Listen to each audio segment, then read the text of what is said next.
television show, also known as The Broadcast. I'm Dan Hansis, Greg Rosenthal, Mark Sessler. Yeah, you got a little gleam in your eye there, Sessler. Do I? Well, yeah. I was very ill all day yesterday, and I'm feeling markedly better at this moment. Classic alien behavior there. That's not how a real person talks. Wait, how are you, Greg? It's like, yeah, Mark uses sickness as a diet. Like, he hasn't eaten since February, I would guess. Sounds about right.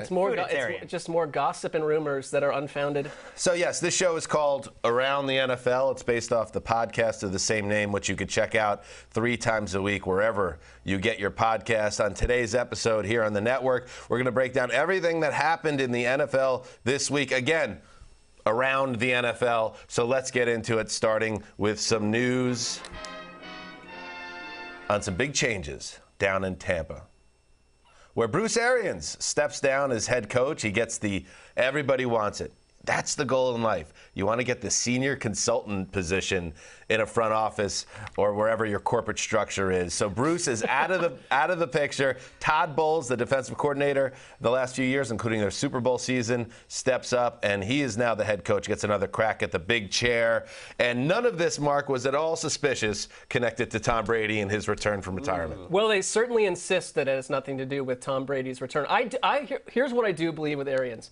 When he talks about wanting to set up a succession plan for Todd Bowles, I do buy that, because the one thing about Arians, when he goes after something like this, he acts. Because I'll never forget, a decade ago when we were covering Bruce Arians, and I wrote an article about him saying there will be a female coach in this league at some point. And it sounded like, you can say that, but then Jen Welter was hired months later. Like, he has constantly been the coach that throughout his programs has looked to women, to minorities, to grow that when it's a lot of hot air from other people around the league sometimes. So I love that about him. I also think he's the kind of guy you go to the combine and he'd be saddled up at the bar with a nice big beer, talking to old school coaches. He was one of the most fun coaches that we've covered in our time here. And our friend Chris Wessling loved Bruce Arians as well. Right, and because he loved the football of it all, too. You're right. He did more for black coaches in terms of hiring them. I think he saw an inefficiency in the market. He saw a lot of coaches that weren't getting hired, and so he brings all black coordinators to Tampa, and now they're taking over. But he's a guy that you think of no BS when it comes to Bruce Arians. And as Dan was alluding to, I feel like there was a little bit of BS with how this all ended. It doesn't take away from his legacy that he made Carson Palmer an MVP candidate. He made Tom Brady more fun to watch in Tampa. I don't think Tom Brady wins another Super Bowl and plays at this level if not for Bruce Arians' system. But how it ended was suspicious. We were hearing reports that Arians started to think about going away. He said as much when Tom Brady returned. And yet Roy Cummings, who's covered that team for the Tampa Tribune for decades, said Brady knew Arians was going when he returned. And maybe it's not an ultimatum, but if we are hearing stuff between Brady and Arians that he's maybe not all the way in and that bothers Brady, you can be sure the owners of the Bucs know that. You can be sure everyone in the building knows that. And maybe it's just like a little bit of nudge on the way out. And the timing all kind of checks out if you want to draw the red strings on the board, which is, yes, there's the season ends. There are the stories about the disconnect between player and coach, the retirement, 40 days. He comes back, Tom Brady, and then it was like the perfectly acceptable amount of break between that happening and getting the coach out of the building, and that's where they are now. I'm happy for Todd Bowles. As a Jets fan, I don't think he got a real shot in New York. That was at the height of Gangrene's dysfunctional era. Hopefully that's wrapping up. Largely because of Tom Brady, so now they're linked. Well, that's being too kind to the Jets. But ultimately, yes, Tom Brady, I think, was behind this, and these are the things that you get when you are the GOAT. Tom Brady always wins. And Arians' whole idea of like setting up the future generations of coaches that we do believe is real. It's like, this is a great opportunity for Byron Leftwich. I know Byron Leftwich is not the coach, but Byron Leftwich is the guy that Tom Brady wants. Byron Leftwich is the guy he's doing the game plan with every week. He's the guy who he went to his house right when he went to Tampa to start working on that playbook. And so that's a great marriage, and I think Todd Bowles still calling the defensive plays is great. I used to tell on our podcast that I thought Bruce Arians maybe wasn't into it. This was seasons ago, before Tom Brady arrived. Am I ultimately correct? Because he's now retired. Supposedly he wasn't that into it last year, and that was part of the issue. He was like leaving at 4:30 p.m. and stuff. But also, I think if it was up to him, ultimately he'd still be the head coach. So that's why I don't ultimately buy that. I don't know. I think. And you got one other thing wrong. He doesn't drink beer. He drinks the brown stuff. Bruce. That may Always. be true. Belly to the bar. I drinking the wasn't Browns. sitting next to him at the bar. I just saw him from a distance. We have to move. Bobby Wagner has a new team. And of course, it's the Rams. I mean, how could it not be the Rams? 5 years, $50 million, and obviously he became a Hall of Fame player with the Seattle Seahawks, another NFC West team. So this is a major changing of the guard in that division. Greg, even if Wagner isn't the same super duper star he was 3 or 4 years ago, this is a big addition to LA. And if you're a Seattle fan that's already going through the trauma with Russell Wilson and like, where do we fit in the NFL? This does not feel good. No, it feels terrible. I mean, he's maybe the greatest player in Seahawks history. A lot of defensive players in Seattle were saying that about Wagner. He's up there, at least in terms of defenders.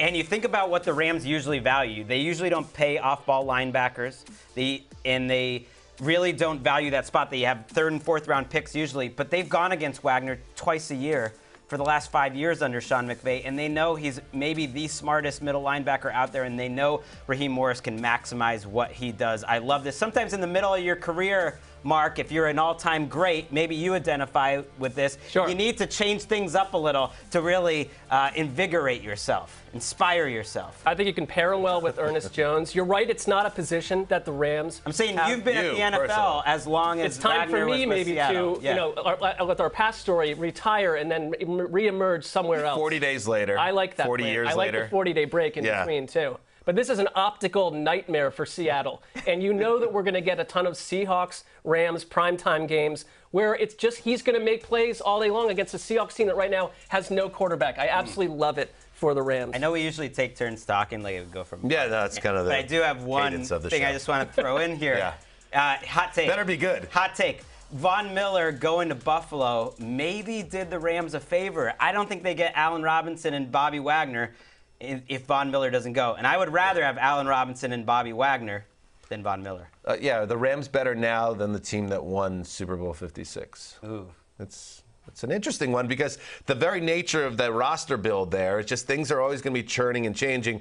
But you got to love it if you're a Rams fan because they're always going for it. Finally, in the news, the NFL got together at the owners' meetings and they decided it's time to modify overtime, but only in the playoffs. So now there's a new rule in place that each team will receive a possession in overtime. The rule change was ratified 29 to 3, yes to no. Mark, I like this because we all hated what happened with Josh Allen not getting on the field in the divisional playoffs against the Chiefs.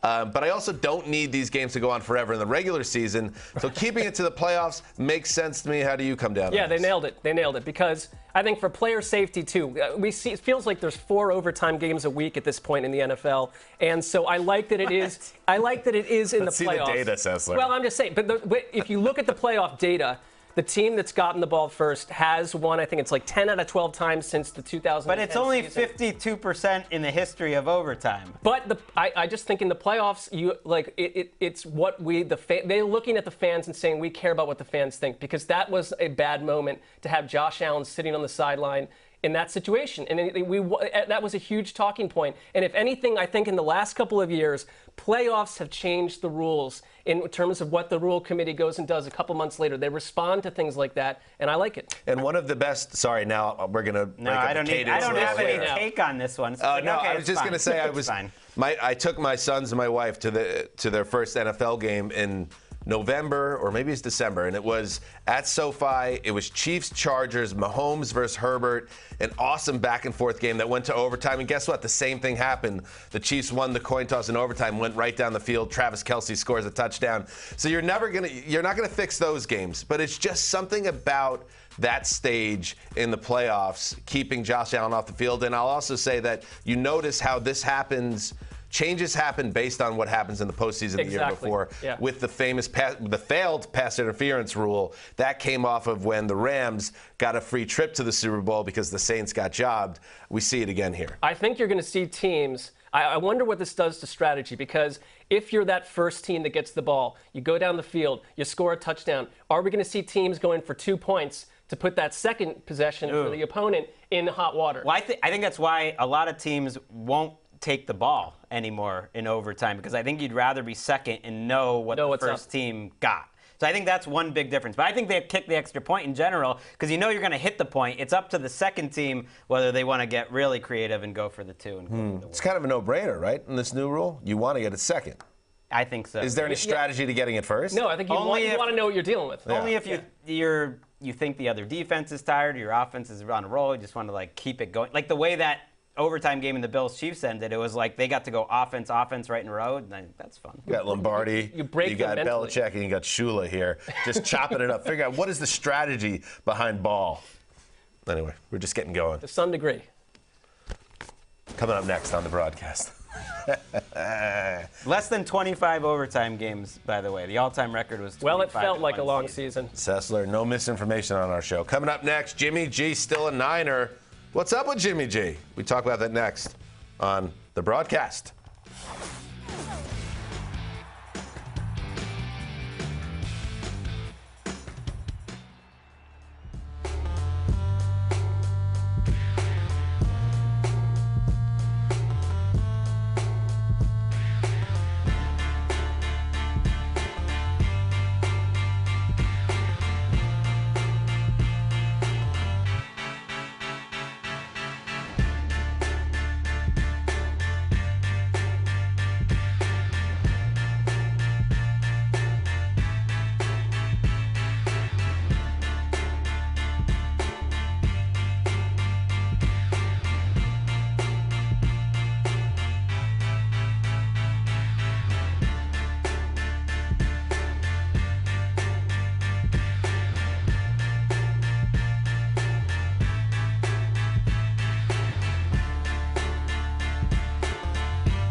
Welcome back to the Around the NFL broadcast, a show that handles all the NFL news and notes with clinical precision. Isn't that right, Mark?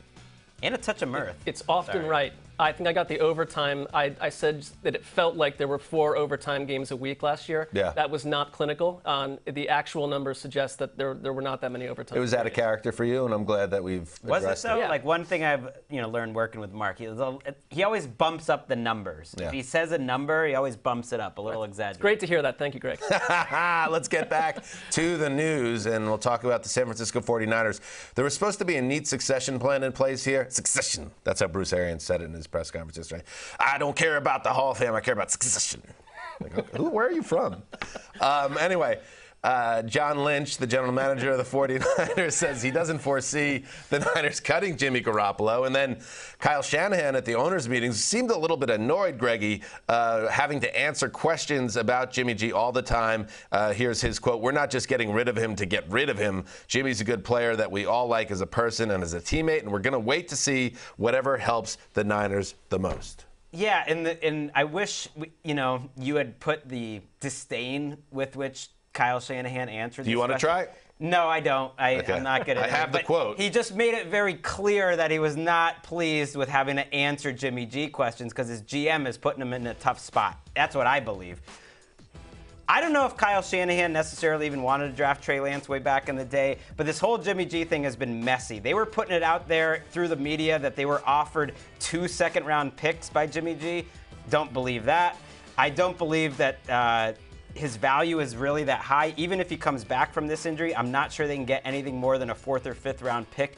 And that they would take maybe to get him off the books. But maybe he's worth more to them, Mark, than trading him away for a late pick. Why bother? I'm with you. I think that if you listen to what else Kyle Shanahan talked about at that event, that it was like there is a push to develop Trey Lance, to not have him sit on the bench. I think they want to start him, and they're in a terrible spot because there's QB saturation right now. There are only a couple teams out there that would even be a candidate for Jimmy G. Maybe Carolina, Seattle's a no-go right there. They just can't get any value right at this point. There's no way to get value for Jimmy G. Isn't it possible that this ends being a best-case scenario for the Niners because there is a lot of mystery around Trey Lance and maybe some whispers about whether he's going to be ready to do this thing, and you have this 49ers team that is right on the precipice of the Super Bowl, just missed out this past year. If it ends up, if they can make it work financially, having Jimmy G as the ultimate security blanket in case this Trey Lance thing doesn't work, maybe it saves their season. I mean, if they thought they were sitting on Patrick Mahomes 2.0. You don't get that vibe. You don't get that vibe. Yeah. You don't get that vibe. And I mean, if anything, I think that there is, Greg, I'm with you that I think that maybe GM and coach are not totally in the same place here. But they had all last offseason. They were very clear with Jimmy G, and I thought, forthcoming with what their plan was. And I kind of trust Kyle Shanahan in general. That it's just like there's no way to get rid of Jimmy G right now. I trust he'll make the best of it, but I don't trust that this was part of the plan, that they want to be doing this. They all but gave him a going away press conference. They said, we're going to find him a new team. We love Jimmy G. Like, he did this, extra press conference after the season where it was basically a goodbye, and now he's still there. It's a little awkward. It's a little bit awkward, just like this program at times. In other news, quarterback news, we did the same thing on the podcast. I'm going to do it here. This is for the audience. Who is Scott Fitterer? I mean, you can probably just read the graphic down there. Well. I didn't see it on the camera. I didn't see it was going to be at the bottom of the screen. So now you know he's the Panthers general manager. If you did not, and the Panthers are in a very difficult situation right now. Sam Darnold did not work out last season. He's under contract for another year. They tried to get Deshaun Watson. That didn't work out. They tried to get Matt Stafford. That didn't work out. They brought Cam Newton back last year. That didn't work out. And now Scott Fitterer, who again is the general manager of the Carolina Panthers, is saying, man, we do need a quarterback, and at some point you have to take a shot, especially in the top 10. He also added in the quote, there's maybe no clear guy within the top 10. It seems like Carolina hurtling towards a very tricky situation. Yeah, it's just the endless swing and misses that have morphed into total confusion at the position. I mean, you want to see by year 3 of a regime under Matt Rule, there's a clear direction at quarterback and there's clear progress. And backwards. It's going backwards. I mean, like the Q rating for Matt Rule, who I was a huge fan of coming into this whole thing, has totally dipped. Oh, and he's given up on Rule. No, they mismanaged this so poorly. And why did you swing for Sam Darnold to begin with and give us a whole song and dance and dog and pony show about how you're going to revive his career? Could have kept Teddy. You could have drafted Justin Fields. Why not draft Justin Fields? I mean, it would have been better to have Teddy Bridgewater than be paying a second guaranteed year for the worst starter in the league last year, Sam Darnold. Hey, you know how you have to take a shot, especially in the top 10? You know who was in the top 10 a year ago? The Carolina Panthers. You know who else was available in the top 10? Mac Jones. Yep. And Justin Fields. You could have taken either one of those, and you didn't. You took J.C. Horn. I think they're paying for every decision they've made from a front office perspective. Fitterer and Rule has been wrong. I think we've all been in this position, not Greg because he's faultless, but where we sometimes get on a cold streak and you just keep on making the wrong decision, whether it's life or work or whatever it is, fantasy drafts. And that's where the Panthers are right now, unfortunately. And you hope they figure it out and hit on it. But I know Mac Jones was impressive as a rookie, but he went to a really nice, in terms of structure, at least last year it was. He can play. They need someone who can play. Just take one of these guys. I don't care who Justin Fields, it's like you're acting like, well, if they just would have taken Justin Fields, they would have been fine. I didn't see enough from Justin Fields last year to say that he would have been the solution. It's not easy to find these young quarterbacks. But you're starting the process a year. That's absolutely true, but you're starting the process a year later now with inferior talent. I think going into the draft, at least, these guys would all be ranked behind Fields and Jones where they were a year. Yeah, I'm going off what Scott Fitterer is saying is sometimes you got to. Who is? He is the Panthers general manager. Correct. What organization did he come from? A different organization, Greg. The World League. Seattle Seahawks. Yes. But he's the one saying you've got to take a shot. But you didn't take a shot last year. And Matt Rule was on record saying, I really liked Mac Jones as a player. So Well, you did take a shot. You tried to get Stafford, and then you brought in Darnold and gave up like some Darnold premium was your draft guy. picks. But you know by the draft, well, all right, the Darnold's a mistake, but you knew by the draft that you could have taken a young quarterback because you didn't get Stafford. And now they're stuck doing it again, and they don't believe these guys. Billy Madison said it best. You blew it!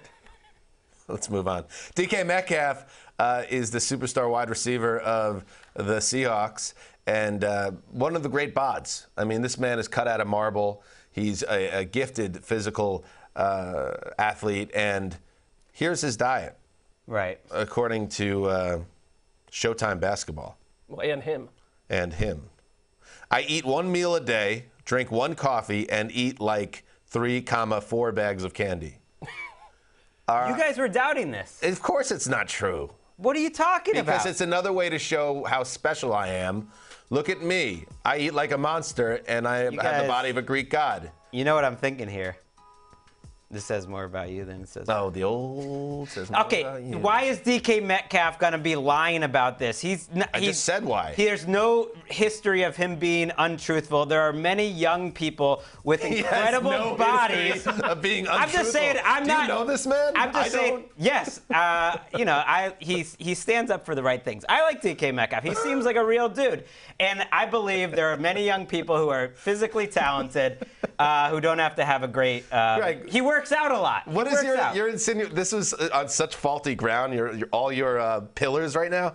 I'm not saying he's not a good dude. Yeah. I'm just saying that he's probably. If he says he only eats 1 meal a day and some candy, that's not a lot of meals, and he works out like 17 hours. That's the key part of it. I'm honestly a little closer to Greg's side on this because I think now is that what he eats every single day? I think if we're talking about diet as a streak, that may be a thing that he does days in a row. He is young.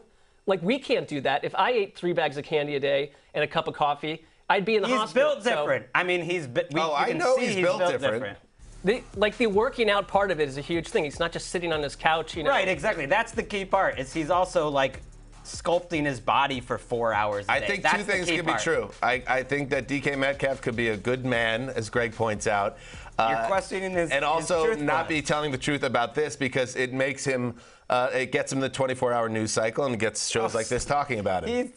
He really thought when he was talking on Showtime Basketball, oh, this is going to get to the top of the news. No. Well, it did. He didn't know. We're discussing it. He's on NFL Network, baby. Mark treats his body differently than most, and look how good he's looking. His body looks unbelievable. I think most would say I do not look like DK Metcalf, though. That's true. You look pretty good. Not within 1,000 miles. I just didn't like your angle there, Greg. You try to turn it into me saying I didn't think DK Metcalf was a good guy.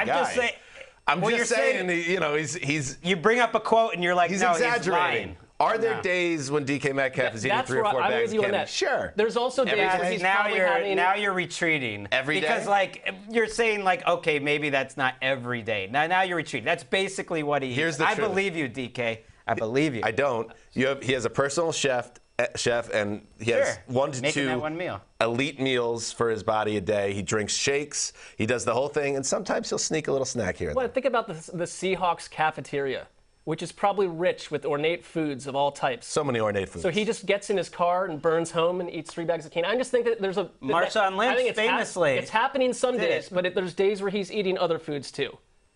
Or we should put I think we need to actually. I know we've spent a lot of time on this. We need to extend this conversation into the next block. We should spend another 6 minutes. Let's talk more Metcalf in a moment on the Around the NFL broadcast. Coming up next, stories More Metcalf. that need to disappear. Stories that we never want to talk about again, or at least don't want to talk about until September. Stories we want to fire off into the sun. They got to go. No, there's Baker Mayfield. That was your boy, Mark. Baker Reagan Mayfield. Well, we're in a different world now. Up next on the broadcast.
I mean, listen, sometimes that's what you got to do. That's a rocket. This is how we do it. We tie a story to a rocket with a string, industrial strength string, and then just hit the button, fire it right into the sun. It's beautiful. The Inglewood sky in the morning. Oh, it's gorgeous. Oh, we love it here on the new campus at NFL Media. And I'll say this. These are stories that are unavoidable. These are stories that we have talked about on the podcast often, and yet they are stories we would love to fire into the sun and never discuss again. Stories like this, Mark Sessler. Yeah. Do you see what I see? Way up in the sky, little lamb. I'll start like that. The totally inevitable Kyler Murray summertime drama that is ahead. That, I was pushing for them to trade this guy after all his shenanigans in business, but I don't think we're going to see Kyler Murray play football due to a contract stalemate. I just feel it coming, and I feel it's going to be highly tedious and highly ponderous and a big problem for Cardinals fans. Now, when we did this on the podcast, I think we just got to pick a story and we got to send it away, and there was no discussion here. Mm-hmm. But does it have to be unanimous from us? Because I got to say, we're going to need some content midsummer. And Kyler Murray, I'm into this story. I don't want to fire it into the sun. I think it's compelling. I think it's Greg compelling. pulls the old cord out. Well, I mean, was that okay? Well, I just did fire it into the sun, so you'd have to go find a way to retrieve it. To me, it's not like the Aaron Rodgers contract thing. It's more, it's a great young player, and there's like video game addiction accusations. That I like. There's the Instagram stuff. He's great. He's fun. He's great. Other teams we could actually get into. I kind of like it. I think he's the disgruntled quarterback who planned this poorly and is sitting in a tough spot right now. And I think it's just going to become a problem. I think it's going to be a problem for us because we do a podcast 3 times a week, wherever you get your podcast. And throughout training camp, it's going to be a regular storyline. I see where you're going with that. That said, to Greg's point, you know, we just got off, remember the Mitch Trubisky news cycle that we could not escape? Yeah. And it was like, Mitch Trubisky? He's not even a starting quarterback. Well, at least Kyler is a guy, maybe not a superstar, but a really good quarterback with superstar potential. I would just say when we're talking about this he's newsworthy. For the 23rd time, though, I think that's when I'll be. It's a premature fire into the sun. That's all. My mindset is more like, I don't need to hear it. I don't care. Tommy Lee Jones, The Fugitive. I don't care. Sounds a lot like your Wes impression, too. I don't care. Anyone from the South, essentially. It's about me. It's about me. Antonio Brown. Can we just send Antonio Brown? Yeah. Can we actually send Antonio Brown to the sun? Is that an option? If that's not an option, talking about Antonio Brown, who, according to TMZ this week, said, I will not undergo ankle surgery until a team intends to sign me. Bro, what are we talking about here? Where's your leverage, brah, at this point? This is him firing his shirt to the sun. Right. We had Brian Baldinger on the show this week. We're going to hear from him in a little bit on our program today. And Baldy rightly points out, as a guy that played 12 years in the league, if you are going to stay in the NFL, off-season workouts are beginning, and if you're going to be on a new team, that's important. You probably should get the surgery. That just tells you the madness connected to Antonio Brown. I'm sick of it. Send it away. I mean, we had talked on our pod about whether or not teams would even be interested in Antonio Brown. Greg, I know you thought very strongly they would not. My thought was that maybe if there was a team that was a contender that wanted to pull him in mid-season or something, a la, teams in the past have done, that's a possibility. What he's doing is completely removing himself from the equation at this point as anything you could bank on any level. When are you going to get this surgery, and why would anyone suggest that they're interested in you and go through that whole process first? You're never going to get a better situation than with Tom Brady in Tampa. And that situation ended with him throwing his shirt into the crowd in the middle of a game and then sending out countless Instagram stories about how Tom Brady and Bruce Arians were punks. Like, if he doesn't respect them, he's not going to respect anyone. I'm with you, fired into the sun, because I don't think he's coming back. 5 years, we'll bring him back from the sun. We'll talk about his Hall of Fame candidacy. I think he deserves it, and I think people will be annoyed by that at the time, but let's wait for I'll say this. I'm not as confident, because we have a sandwich prop on this on the podcast. I'm not as confident that it's going to happen during this time of the league calendar, but when injuries start happening, when teams realize that their wide receiver room is not good enough, and then you start hearing he's working out, he looks better than ever, he's training with Terrell Owens and whoever, Johnny Manziel or whatever. Kanye's out there. Kanye's out there hanging out with him. It could happen. And also, if Antonio Brown gets fired into the sun, which is my goal here, he would be the first person to be fired into the sun and also have his feet frozen in a cryogenic chamber. So you both yin and yang there. Very diverse. Cool.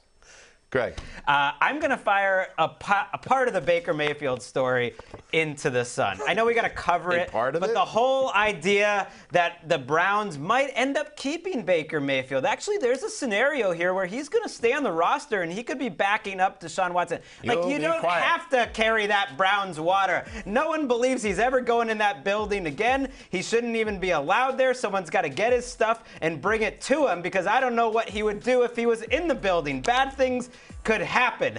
At some point, he's going to be traded. We have to cover that. I guess we got to cover that he's hanging out with Cole Beasley and Danny Amendola throwing passes. I don't need that. But don't tell me that he could possibly be on the Browns. Give me a break. I mean, I'm not in the business of really buying much the Browns have said over the past fortnight plus at this point. And so the idea that Baker Mayfield's going to comply with their wishes. Oh, yeah. Hey, he's the new Case Keenum, except he's third string behind Jacoby Brissett. Yeah, right. Even if you went to even the most compliant, passive-minded quarterback would not want this situation. Baker Mayfield, with what we know about his makeup, you think he's going to do anything the Browns say on any level at this point? No. He should join that league that Johnny Manziel's in right now. Him, Amendola, 7-on-7. They just form a team in that league. And how about Johnny Football coming up twice in one block in this show? In 2022. Right. Big spot. T.O. is in that league, too. Maybe they can get, Antonio Brown. Who knows? It could be fun. That's true. All right. There you go. Coming up next on the broadcast, the great Matt Tanton, by the way, producing for us today. And he has in the rundown here, Baldy on the bug stuff. So that would be cool. But it's actually Baldy on the big stuff. Including the Dolphins' new head coach, Matty Tanton. I'd love to talk bugs with Baldy, too. Get him in here. Throwing Tanton under the bus in his last show. This is tough. Baldy on the bug stuff. Up next. Typo shot. Whoa.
We are back. Yes, the Dolphins have been in the news. A lot of big stories. It's been a tsunami of trades and free agency activity, and Brian Baldinger was on the show this week talking about all the big stuff.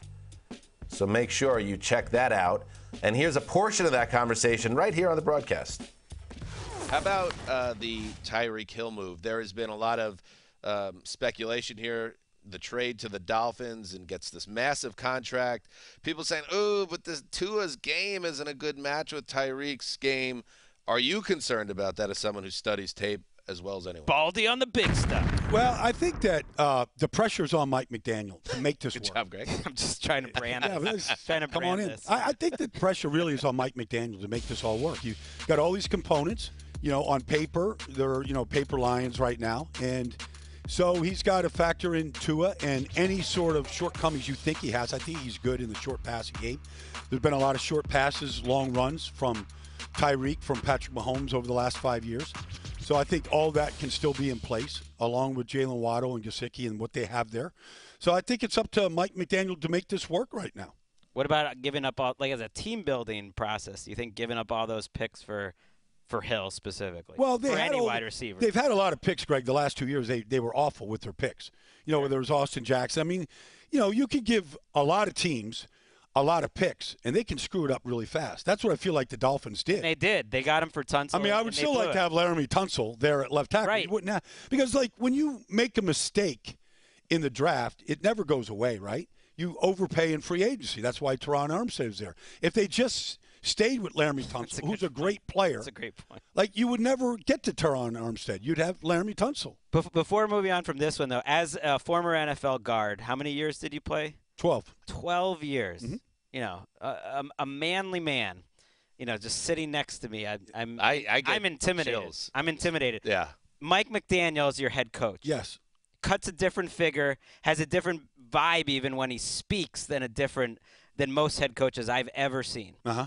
How would you respond as a player? How do you think he would go over in the offensive line room? Yeah, I've had a lot of different offensive line coaches. Like Dante Scarnecchia was my coach. Now, Dante was a big part of all the success they had in New England. But when you listen to Dante, he sounded like a physics professor to me when he was in front of the room.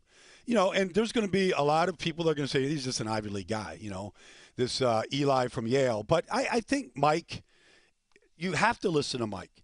He's like that nerd that you want to befriend. Okay. There's some nerds that are just stay on the other side of the room. I don't want any part of you. But then there's nerds that are like cool nerds. This is the revenge of the nerds. That's what I feel like you get with Mike. Right. That's what you want to be. That's the lane I was angling for as a kid, one of the cool nerds. But you're making it clear to him that we think you're a nerd as a player still. Yeah. No, look, I remember in 8th grade, I hung out with these nerds that read Scientific American, and they were determined to build their own laser. And I thought, I was playing basketball and football and baseball, this stuff in 8th grade, but I thought it was cool that they wanted to build a laser. And I spent an hour every day in the library trying to research this. Yeah. This would be a whole good Baldy episode, Baldy on nerds. Well, that's the thing about Baldy. He's not Ogre. Remember Ogre from Revenge of the Nerds? You are intellectually curious, and you could shake hands in both aisles. How about two big veteran quarterback shifts in the AFC? Russell Wilson to Denver, Matt Ryan to Indy. How good do you feel about both those spots, one more than the other? Baldy on the big stuff.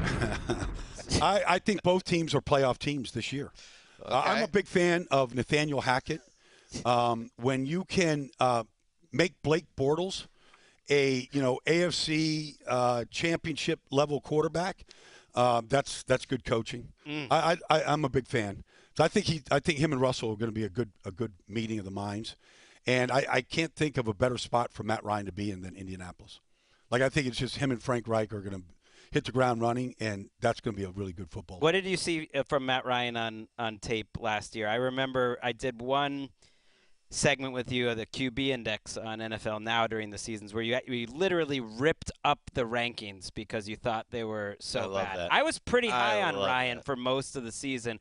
I thought he played well, and if he got any protection whatsoever, he could still do it. Baldy ripped up your rankings on live television? On live TV, he ripped them up. He thought I was too low on Mac just Jones. Because I thought it was good theater. No, I appreciate it. Yeah, but you understood, too, that was going to hurt him. No, I love it. And I like that. I loved it. Oh, well, I took it as a sign of respect. it is a sign of respect. Yeah, that's how I I'm would paying take it enough as well. attention to look at his list. Right. Like some people probably and you would know just what? dismiss it. The two things you were mad about was Mac Jones was too low and Rodgers was too low. He did. You were Way right. too low. You were right. Like Aaron Respected your Rodgers, list enough to you rip it knew in he half. was going to win the MVP. I just meant it was good theater. It was good promotion for my content. Yeah. Yes. No, I think Matt Ryan. To answer your question, I thought Matt Ryan looked like Matt Ryan to me without a lot of help around him. Baldy on the big stuff. Wow. Immediately after that segment, Baldy flew to the Amazon and wrestled an alligator. He won. Coming up next on the broadcast, the last blockbuster. There's got to be one. What ends all this madness? DK Metcalf?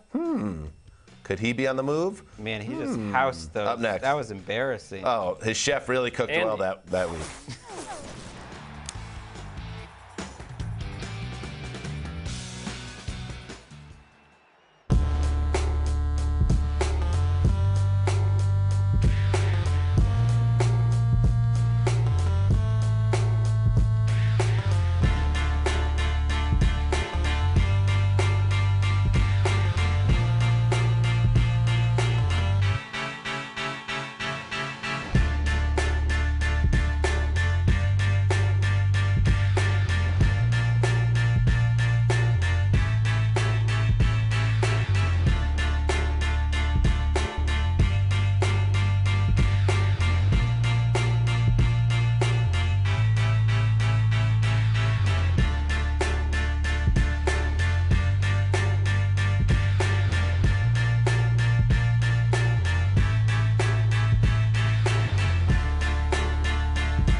Welcome back to the broadcast. There has to be one more.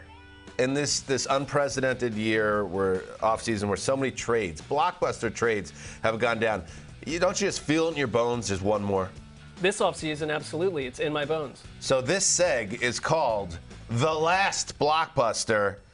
Greg, what will be the last blockbuster? Ooh, this is like the underrated movie, The Last Action Hero, starring Arnold Schwarzenegger. You know who would be good for Underrated? that sequel? I thought it was Rated, good. Christian McCaffrey would be a great action hero, and I think he would be a good member of this trade going over to the Jaguars. Look, we heard that Christian McCaffrey was available earlier in the offseason. The second that news leaks out there, He gone.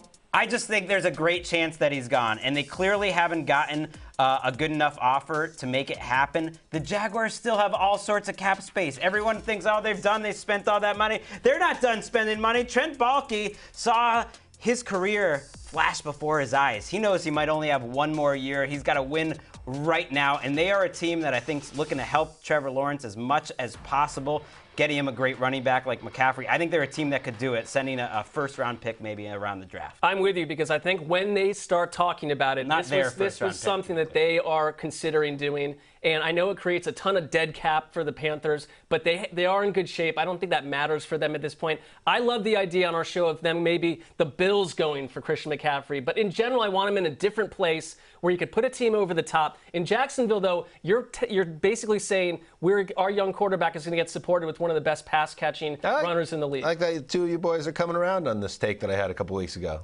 Christian McCaffrey would be a great addition to a team that's looking to get over the top. I'm just trying to see what's a realistic trade. All right, high second-round pick, actually. It wouldn't be their first. All right. I love it. And that would be a bold move, Mark, by Scott Federer, who is the GM of the Carolina Panthers, formerly of the Seahawks. Absolutely correct. Up next, Mark. All right, this is not what you would call maybe a classic blockbuster trade, but the implications, because you need to go total full darkness with the Baker Mayfield. I know we just shot the angle of the Baker Mayfield story that he's not going to be with the Browns into the sun. He's going to be somewhere else. I send him to the Pittsburgh Steelers, and I'm not buying this Mitch Trubisky business at all. I think they're a candidate to draft someone. If that doesn't pan out, I want Baker Mayfield to go to Pittsburgh, play Cleveland 2 times a week, knock him out of the playoffs. 2 times a week, but what do they get in exchange? What do they get in exchange? In exchange, the Browns would get 4 front row tickets to Cats. At the Winter Garden Theater? Yes, because that's about all you're going to get if you're Cleveland at this point. You could fly, and maybe airfare to get to the Winter Garden Theater. Cleveland would be absolutely insane to trade Baker Mayfield to the Steelers because whatever value you're getting back, which probably won't be a lot, is going to be mitigated by the fear that Mayfield puts his career back together for your most hated rival. This is just what I want to see happen. I do think it's improbable, but you know what? Hey, Bill Belichick traded. I think sending Baker to Pittsburgh would be a way to help guarantee the Steelers stay mediocre. I think the front row tickets, though. I thought you meant get Mark institutionalized. That too. Cleveland. I thought you meant the whole city got tickets to Cats because that would seem a little more fair for a franchise quarterback. Just 4. I mean, it's not exact. Cats didn't just come out. It's not like the hottest ticket in town. Exactly. At the Winter Garden Theater. It's front row seats. At the Winter Garden Theater. It's only 4, though. Who gets it? Like Sashi, Andrew Berry. Yeah, they're brain trust. They're so-called brain trust. Stefanski and his wife. I guess that's the 4. Tough sitch there in Cleveland right now, Mark. Yeah, it's getting dark. I would love to show 2021 Mark this graphic. You know? Yeah. Right now, as we're speaking, DK Metcalf is finishing off a delicious, nutrient-rich smoothie prepared by his personal chef at his mansion in the Pacific Northwest. Now he's going to be moving to northern New Jersey. I think a trade to the Jets is going to happen. You know why? Because the Jets showed their hand with the Tyreek Hill situation. They want to use their draft assets. They have 4 picks in the first 38 overall, including 2 in the top 10, to build around the defense and other parts of the offense. They want that number 1 wide receiver. We talked about how the Seattle Seahawks seem open to a trade. So I was thinking about this. Can you bring up Matty Tanton? By the way, I would have loved to talk Bugs with Baldy. It didn't happen. Right. Remember the Stephon Diggs trade to the Bills where everybody won because Justin Jefferson came back in the end? This is the model for the trade that the Jets and Seahawks will do. Diggs in a 7th-round pick. Vikings got a 1st-round pick and then a bunch of mid to back-end picks. This is the trade. Now, DK Metcalf and a 6th-round pick to the Jets for the 10th overall pick, which, by the way, was one of the draft picks that the Jets got for Jamal Adams. The 4th-round pick, 111, 5th-round pick, 146. So DK and a 6th for the Jets' 1st, 4th, and a 5th. Who says no? I like that Dan's showing us up with all the specifics in terms of... I'm excited about this. I think it'd be a little dangerous. New York, especially Times Square, but just generally the city. All the candy stores? Known for its candy stores. That could be rough. Yep. I would be afraid. As a Patriots fan, I think the Jets roster, other than the Zach Wilson question, which is hanging over everything, I'm not going to say a sleeping giant, but better than people think. And if they could have added Tyreek Hill, or they could add a player like DK Metcalf, I think they're cooking with grease. Yeah, I mean, it turns the Jets into a total fascination if Zach Wilson also checks out. I think the Seahawks, no matter what they're telling us, they are heading into full rebuild. So I think they would say yes. Why would they trade DK Metcalf? Don't trade. Well, they're making a lot of weird decisions. Joe Douglas might not have another offseason if he doesn't turn this positive. So I think it's a smart time to do it for him. And remember that Joe Douglas did business with John Schneider on that Jamal Adams deal. They know each other's phone number. All right.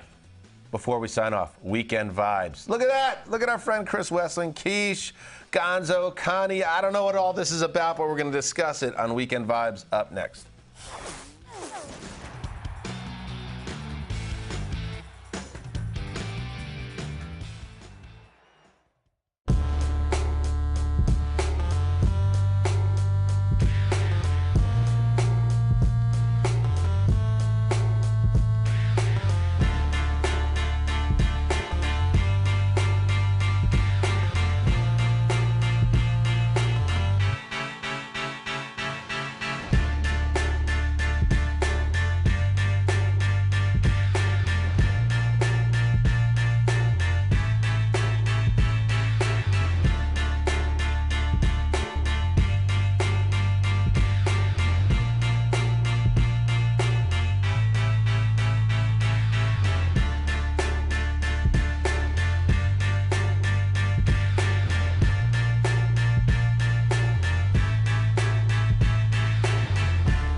Weekend vibes. Welcome back. Get us going, Marky.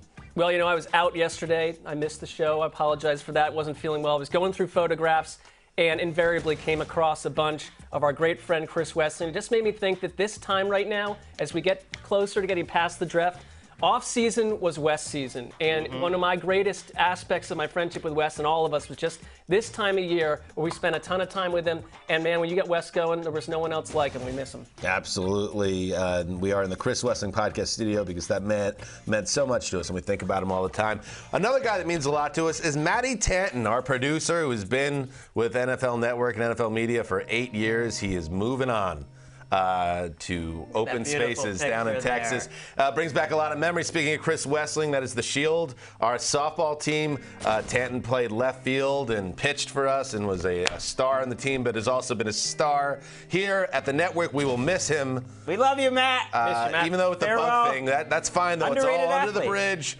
Have fun in Texas. Yeehaw! See you next week.